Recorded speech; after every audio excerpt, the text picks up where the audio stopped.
सांगली जिल्ह्यातील सर्वात मोठे वस्त्रदालन घेऊन येत आहे दसरा दिवाळी महोत्सव। जिंका रोज एक वॉशिंग मशीन, प्रत्येक 1000 रुपयाच्या खरेदीवर एक लकी ड्रॉ कुपन, तसेच सोबत 3000 रुपये खरेदीवर आकर्षक गिफ्ट सुद्धा। गर्दीची निराशा टाळण्यासाठी सर्व ग्राहकांनी लवकरात लवकर खरेदी करावी। दिनांक 2 ऑक्टोबर 2025 ते 26 ऑक्टोबर 2025 पर्यंतच भरपूर व्हरायटीज, भरपूर डिस्काउंट। खास दसरा दिवाळी महोत्सव वस्त्र खरेदीवर जिंका रोज एक वॉशिंग मशीन। सांगली जिल्ह्यातील सर्वात मोठे वस्त्रदालन Mahankali collection, main road, Kavathe Mahankal. Kavathe Mahankal तालुक्यातील मोठा राजकीय गट भाजपच्या वाटेवर। महांकाली साखर कारखान्याभोवती भाजपने फास आवळला। महांकालीच्या मुद्द्यावर आमदार गोपीचंद पडळकर यांचा अचानक यू टर्न कशासाठी? भाजपचे आमदार गोपीचंद पडळकर यांनी महांकाली साखर कारखान्याच्या मुद्द्यावर यू टर्न मारलेला असून आमदार गोपीचंद पडळकर यांच्या बोलण्यातून कवठे महांकाळ तालुक्यातील एक मोठा राजकीय गट भाजपच्या वाटेवर जाणार असल्याचे संकेत पडळकर यांनी अस्पष्टपणे बोलून दाखवून दिलेले आहेत। आमदार गोपीचंद पडळकर यांचे काही दिवसांपूर्वी महांकाली साखर कारखान्याबाबत नागज येथे झालेले भाषण व त्यानंतर काही दिवसात आरेवाडी येथील सभेत झालेले भाषण यामध्ये मोठा फरक असून दोन्ही सभेतील भाषण आपण ऐकल्यास राजकीय संकेत आपणास समजून येतील। त्या राजकीय गटाची राजकीय कोंडी करून शरद पवारांच्या राष्ट्रवादीला लवकरच धक्का देणार असल्याचे संकेत प्राप्त झालेले आहेत। तासगाव व कवठे महांकाळ तालुक्यात भारतीय जनता पार्टीची भक्कम बांधणी भाजपचे नेते संदीपबाबा गिटे पाटील व तालुक्यात मिलिंद बापू कोरी करीत आहेत। यामध्ये प्राधान्याने महांकाली साखर कारखाना सभासदांचाच राहिला पाहिजे, महांकाली साखर कारखाना सुरू झाला पाहिजे, महांकाली साखर कारखान्यात झालेल्या घोटाळ्याची चौकशी झाली पाहिजे, अशा विविध मागण्या घेऊन महांकाली बचाव कृती समिती काम करीत आहे। महांकाली साखर कारखान्याच्या कारभाराबाबत दिल्ली दरबारी भाजपच्या नेत्यांनी तक्रारी केल्याचे समजते। लवकरच याबाबत अंतिम आदेश निघणार असल्याची राजकीय चर्चा आहे। मात्र दिल्ली दरबारात सुरू असलेली राजकीय खलबते चर्चेचा विषय ठरलेली आहेत। महांकाली साखर कारखान्याच्या पदाधिकाऱ्यांभोवती फास आवळला जात आहे। एका मोठ्या राजकीय घराण्याची राजकीय कोंडी करण्याचे काम भाजपने करून ठेवलेले आहे। इकडे आड तिकडे विहीर अशी अवस्था भाजपने त्या गटाची करून ठेवलेली आहे। कोणता तरी ठोस निर्णय त्या राजकीय गटाला घ्यावा लागणार इतकी ताकद भाजपच्या नेत्यांनी लावून ठेवलेली आहे। भाजपचे नेते संदीपबाबा गिटे पाटील तसेच महांकाली साखर कारखाना बचाव कृती समितीचे मिलिंद बापू कोरे यांच्या प्रयत्नाला लवकरच यश येणार आहे असे दिसून येते। याबाबत के मराठी न्यूज नेटवर्क मार्फत केलेले विश्लेषण आपण पुढे पाहूया।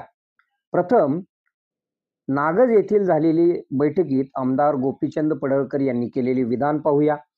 त्याच्यानंतर जो व्हिडिओ आहे आरेवाडी येथील सभेत आमदार गोपीचंद पडळकर यांनी महांकाली साखर कारखान्याच्या बाबत मारलेला यू टर्न ते देखील भाषण आपण पाहूया, त्यानंतर विश्लेषण पाहूया। आपल्या भागातील बातम्या पाहण्यासाठी आमची न्यूज चॅनल सबस्क्राइब करा व लाईक करा।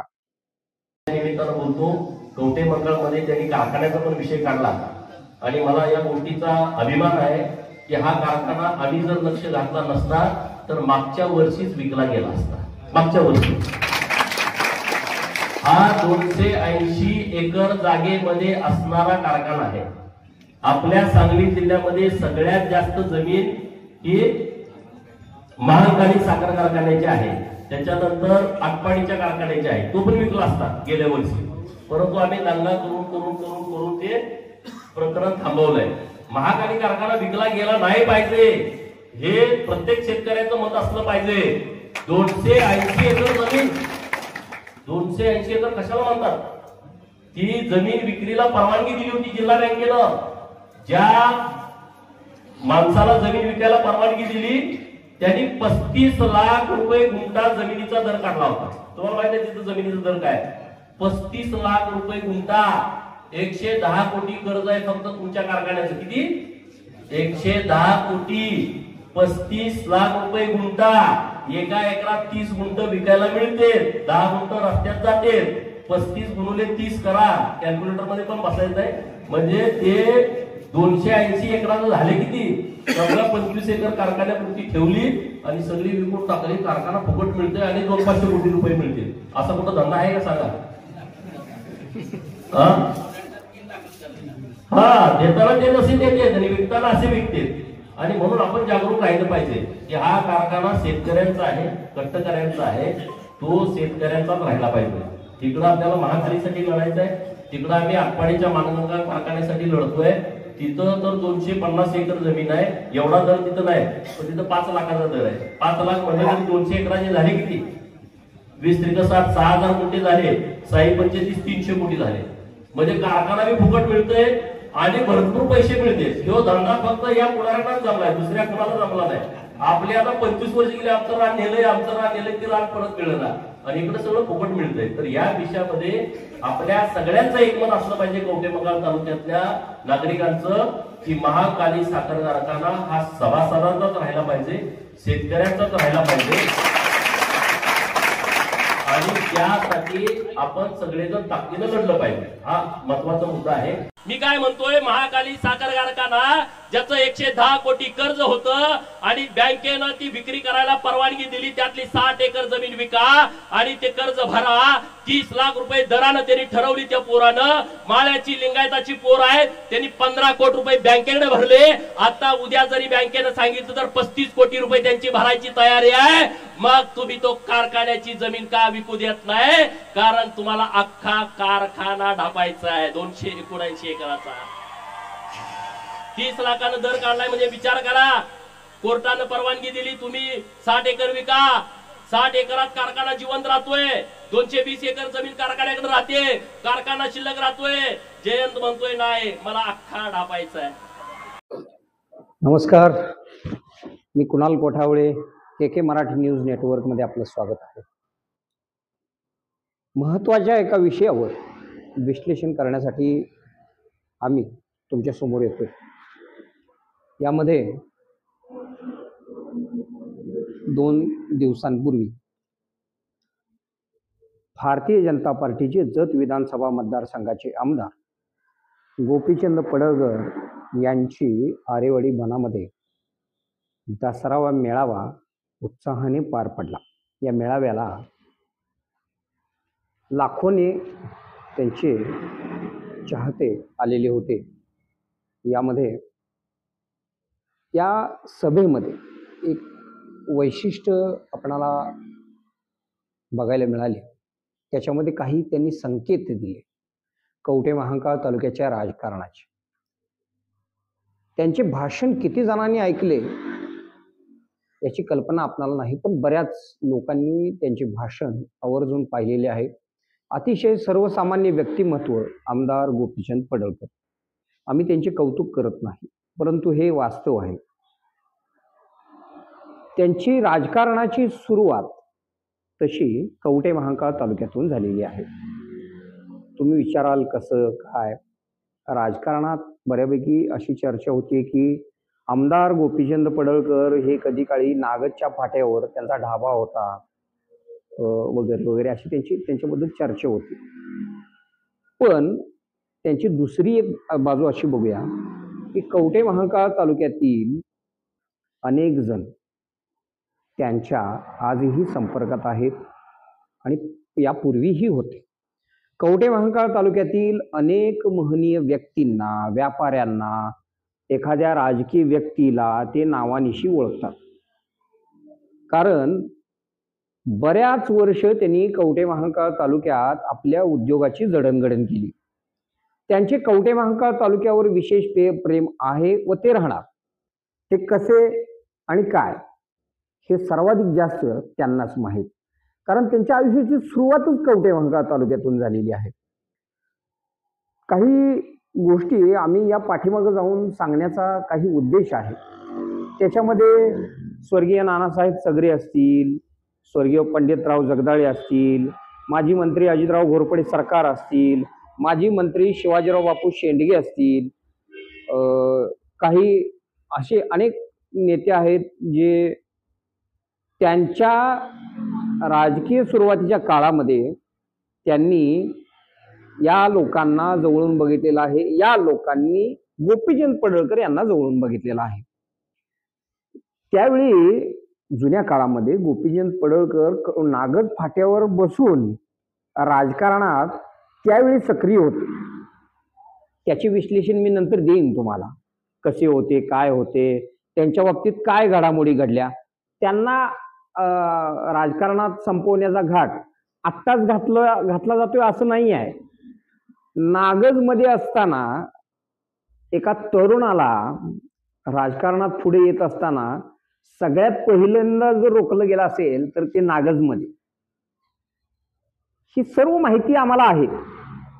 त्यांची काही गोपीशेठ यांचे मित्र आजही कवठेमंकाळमध्ये आहेत. ते तो किस्सा सांगतात की काय काय झालं होतं.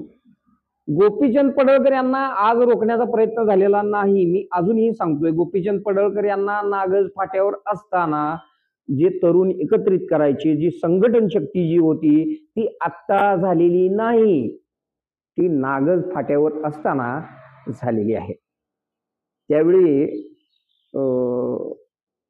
शिवाजीराव आपाऊ शेंडगे राजकारणात अगदी त्यांचं वेग भरपूर होता. त्यावेळी ते मिनिस्टर होते. त्यावेळी ते प्रयत्न झालेले आहेत. त्या गोष्टीचं आम्ही विश्लेषण करू, पण तुर्तास महत्वाचा जो विषय आहे त्या विषयाकडे आपण वळूया. आरेवाडीला भव्य असा दसरा मेळावा आमदार गोपीचंद पडळकर यांचा साजरा झाला. मोठा उत्साहात संपन्न झाला. त्याच्यामध्ये त्या संपूर्ण राज्याचे लक्ष आमदार गोपीचंद पडळकर यांच्या सभेकडे लागलेले होते. आमदार गोपीचंद पडळकर काय बोलणार याकडे लक्ष लागलेले होते. एक व्हिडिओ आम्ही यापूर्वी तुम्हाला दाखवला, तो आपण पाहिला. तो नागज येथील सभेमध्ये पवनचक्कीग्रस्त शेतकऱ्यांच्या बैठकीमध्ये आमदार गोपीचंद पडळकर यांनी जे वाक्य वापरले ते पहिल्यांदा आम्ही सुरुवातीला तुम्हाला दाखवले. त्याच्यानंतर आम्ही तुम्हाला दुसरा व्हिडिओ जो दाखवला तो आरेवाडीच्या सभेतला होता. त्या दोन्ही बैठकीतला म्हणजे दोन्ही सभा याच्यातला वृत्तांत तुम्हाला काय समजला हे मला नाही माहित, पण मला जे समजला ते तुम्हाला सांगतोय. पहिला जो व्हिडिओ होता त्याच्यामध्ये त्यांनी उल्लेख केला की कारखाना आम्ही जर लक्ष घातले नसते तर कारखाना विकला गेला असता. बरोबर आहे ना? हेच ऐकलं आपण नाही बोलत, हे आमदार गोपीचंद पडळकर बोलत आहेत. तसे ते धुरंधर राजकारणी, तसे ते राजकारणात आता मुरब्बी राजकारणी म्हणून आता ओळखले जाऊ लागले. तर राज्यावर गेले म्हणजे विचार करायची गोष्ट आहे. ते फार आता पोहोचलेले राजकारणी आहेत. नागजच्या बैठकीत काही दिवसांपूर्वी त्यांनी महांकाली कारखान्यात आम्ही जर लक्ष घातले नसते तर कारखाना विकला असता असा सनसनाटी आरोप त्यांनी जयंत पाटील व सगळे कुटुंबावर केलेला होता. तर त्याच्या पलीकडे काही दिवसांपूर्वी म्हणजे 2-3 दिवसांपूर्वी आमदार गोपीचंद पडळकर यांच्या आरेवाडीतील सभेत त्यांनी महांकाली साखर कारखान्याचा पुन्हा उल्लेख केला. तो असा होता की माळ्यांची बाकी अन्य तरुण यांनी ती जमीन विकून 15 कोटी रुपये बँकेत भरले असे ते व्हिडिओत म्हणतात, त्यांच्या सभेत म्हणतायत. आणि त्यामध्ये आणखीन काही कर्ज भरायचे आहे, ते प्लॉट विक्री करून त्यांनी ते कर्ज भरायचे आणि त्यांना तो कारखाना चालवता येईल अशा अनुषंगाने ते बोललेले आहेत. नक्की लक्ष देऊन बघा. दोन्ही बैठकीमध्ये त्यांनी वेगवेगळे शब्द वापरलेले आहेत. त्याचे अर्थ काय होतात हे सहसा कोणाचे लक्षात आले नाही, म्हणून हे विश्लेषण करण्याची वेळ आली. एकीकडे त्यांनी असा आरोप केला की आम्ही लक्ष घातले नसते तर कारखाना विकला गेला असता. या व्हिडिओमध्ये त्यांनी असं उल्लेख केला की असं झालं असतं तर कारखाना चालू झाला असता वगैरे वगैरे असं ते व्हिडिओमध्ये त्यांनी स्पष्टपणे उल्लेख केलेला आहे. दसऱ्या मेळाव्यामध्ये त्यांनी राजकीय स्पष्टपणे संकेत दिलेले आहेत की कोणीतरी भाजपमध्ये प्रवेश करणार आहे, तशी चर्चा झालेली असावी. त्या अनुषंगानेच त्यांनी ते शब्द वापरलेले आहेत. ते शब्द काय आहेत, ते शब्द काय वापरले हे आणखीन व्हिडिओमध्ये तुम्ही नक्की बघा. कोणीतरी भाजपमध्ये येणार आहे, साखर कारखान्याच्या संदर्भात कोणीतरी भाजपमध्ये प्रवेश करणार आहे, जेणेकरून हे पाऊल पुढे टाकले जाणार आहे असे ते त्यांनी भाषणामध्ये स्पष्ट संकेत दिलेले आहेत. जर कारखाना सुरू करायचा असेल किंवा कारखान्याची बाजूची किंवा जी काही चौकशी लागलेली आहे, जी काही न्यायालयात ही बाब गेलेली आहे, ती थांबवण्यासाठी यदा कदाचित कवठेमहांकाळ तालुक्यातील एका मोठ्या राजकीय गटाचा भाजपमध्ये प्रवेश होण्याचे स्पष्टपणे संकेत मिळालेले आहेत. आता ती कोण आहेत याचा विचार आम्ही सर्वांनीच करायचा. नाव आता आपण सांगायचं नाही, कारण त्यांनी नाव सांगितलेलं नाही, त्यामुळे आपण नाव सांगायचं नाही. पण स्पष्ट संकेत मिळत आहेत. आणखीन एकदा तो नागदचा व्हिडिओ बघा, त्याच्यानंतर तो व्हिडिओ टाकलेला आहे तो बघा. दोन्ही बोलण्यात फरक येतोय जमीन आसमानचा. तुमच्या लक्षात येईल.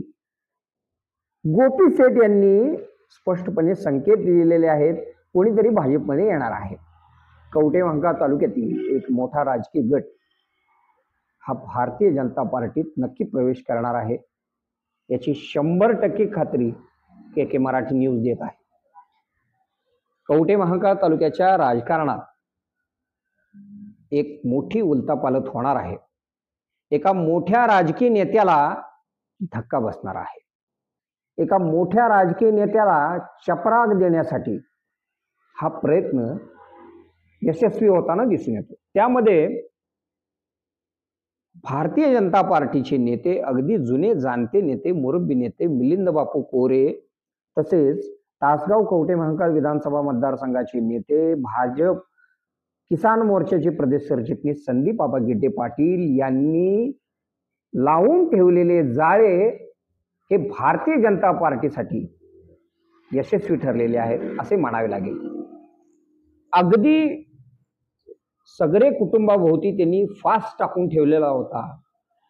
तो फास सोडविण्यासाठी सगळे गटाकडून प्रयत्न होताना दिसून येत आहेत. तशा चर्चा त्यांच्या भारतीय जनता पार्टीच्या नेत्यांसोबत झालेल्या दिसून येत आहेत.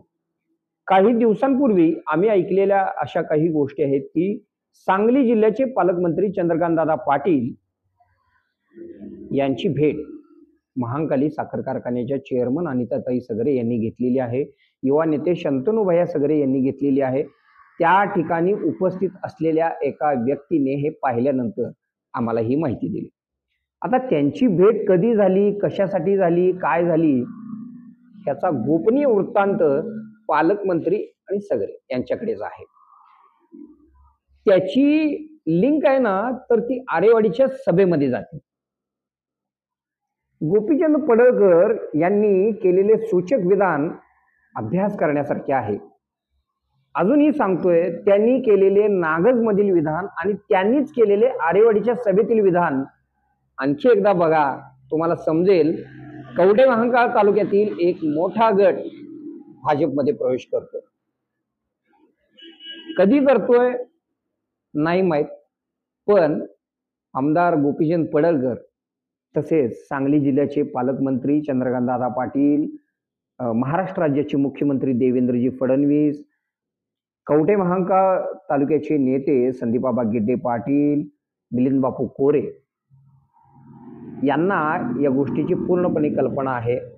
ते काही दिवसांमध्ये जाहीर करतील अशी आमची शक्यता आहे आणि ती 100% आहे. तो फास परफेक्ट बसलेला आहे.